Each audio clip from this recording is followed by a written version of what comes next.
Clown చేసుకోవడం అంటారు. అంటే ఏంటి?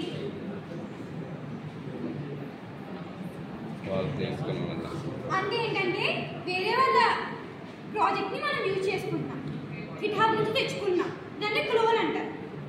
మన ప్రాజెక్ట్ దాని గిట్హబ్లో పుష్ చేయాలనుకున్నాం, అంటే ఏంటి? పెట్టాలనుకుంటున్నాం, దాన్ని పుషింగ్ అంటారు.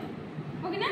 ఒకరి ప్రాజెక్ట్ తెచ్చుకుంటే క్లోన్ చేసుకోవడం అంటారు, మన ప్రాజెక్ట్ అందులో పెట్టుకుంటే పుష్ చేసుకోవడం అంటారు. ఇవ్వండి. ఓకే, రిపోజిటరీ అనేవి చాలా ఉంటాయి. లైక్ ఎలా అంటే మెయిన్ బ్రాంచెస్ అని, సబ్ బ్రాంచెస్ అని ఉంటాయి. Main branches, sub branches. Main branches అంటే ఏంటంటే ఇప్పుడు నేను మీకు ఒక రిపోజిటరీ క్రియేట్ చేశాను. ఓకేనా? అదొక మెయిన్ బ్రాంచ్. అందులో మనం సబ్ బ్రాంచ్ అని పెట్టుకుని, అంటే ఏంటి? నార్మల్గా మనం అందరం ఏం చేస్తాం? ఫైల్స్ డైరెక్ట్గా మెయిన్ బ్రాంచ్లో పుష్ చేసేస్తాం.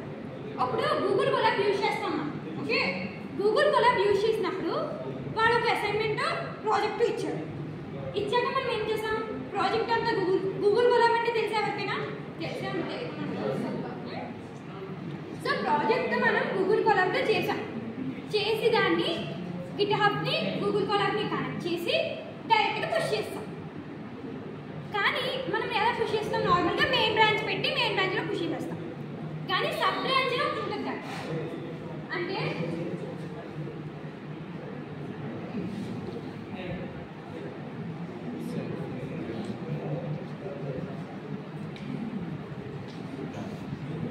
ఇది మెయిన్ బ్రాంచ్. ఇదేంటి? మన ప్రాజెక్ట్ పుష్ చేసుకునేది.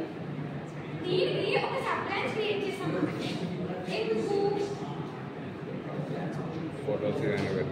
ఇప్పుడు మెయిన్ బ్రాంచ్లోకి పంపించేశాక మనం ఏమైనా చేంజెస్ చేయాలనుకున్నాం అనుకోండి, మన ప్రాజెక్ట్ యాక్చువల్లీ క్లాసెస్ ఇంపార్టెంట్ కాదు ఇప్పటికి. ఎందుకు? నాకు మిమ్మల్ని ఏం చేశాను, బట్ ఫ్యూచర్లో చాలా కాబట్టి నేను చెప్తున్నా. సో బాగా క్లారిటీగా వినండి. ఓకేనా? ఈ సబ్ బ్రాంచ్ అనేది ఎందుకంటే మనం ఏదైనా ప్రాజెక్ట్ ఇందులో పుష్ చేసుకుని మళ్ళీ ఏమైనా చేంజెస్ చేసి మెయిన్ బ్రాంచ్లోకి పంపిస్తే అదేంటి? ఇప్పుడు నార్మల్గా మనం మెయిన్ బ్రాంచ్లో పంపించాం, పంపించాక ఏదైనా చేంజెస్ చేయాలనుకున్నాం అనుకోండి ప్రాజెక్ట్లో, అవి చేంజెస్ అవ్వం. ఓకేనా? అది అలాగే ఉండిపోతుంది. అది సబ్ బ్రాంచ్లో పంపించుకుని ఎప్పుడైనా చేంజెస్ చేసుకోవాలనుకుని చేసుకుని అప్పుడు మెయిన్ బ్రాంచ్లో, అంటే ఏంటి? ఇంకేం చేంజెస్ చేయక్కర్లేదు అనుకున్నప్పుడు మెయిన్ బ్రాంచ్లో పంపించుకోవాలి. సబ్ బ్రాంచ్, మెయిన్ బ్రాంచ్ అర్థమైంది కదా? ఇప్పుడు మీరు గూగుల్ కొలాబ్లో ఒక ప్రాజెక్ట్ ఓపెన్ చేశారు. ఓపెన్ చేశాక కాపీ టు గిట్హబ్ అని ఉంటుంది. ఇప్పుడు వాళ్ళు ఒక ప్రాజెక్ట్ పెట్టారు, ప్రాజెక్ట్ ఒక ల్యాబ్ పెట్టారు. పెట్టినప్పుడు మనం ఏం చేస్తాం? లింక్ క్లిక్ చేస్తాం. గూగుల్ కొలాబ్ లింక్ ఇస్తారు వాళ్ళు, దాన్ని క్లిక్ చేస్తాం. క్లిక్ చేశాక మన క్రోమ్లో అది ఓపెన్ అవుతుంది. వాళ్ళు ఇచ్చిన ప్రాజెక్ట్ కానీ అసైన్మెంట్ కానీ మన క్రోమ్లో ఓపెన్ అయ్యాక మనం దాన్ని కాపీ టు డ్రైవ్ అని ఉంటుంది. ఓకేనా? కాపీ టు డ్రైవ్ అంటే ఏంటి? వాళ్ళు ఇచ్చింది ఫస్ట్ మనం కాపీ టు డ్రైవ్ అంటే మన డ్రైవ్లోకి తెచ్చుకోవాలి.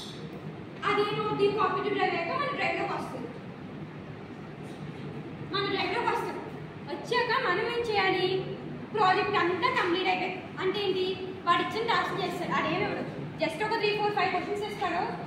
ఆ 4, 5 క్వశ్చన్ అంటే కొన్ని ఒకలా ఉంటే కొన్ని ఒకలా ఉంటే నేను ఒక రిఫరెన్స్గా ఒక ల్యాబ్ చెప్తున్నాను. ఒక 4, 5 క్వశ్చన్స్ తీసుకొని అవి ఆన్సర్ చేసేసి మన పని అయిపోయింది. ల్యాబ్లో చేయాల్సిన వర్క్ అయిపోయింది.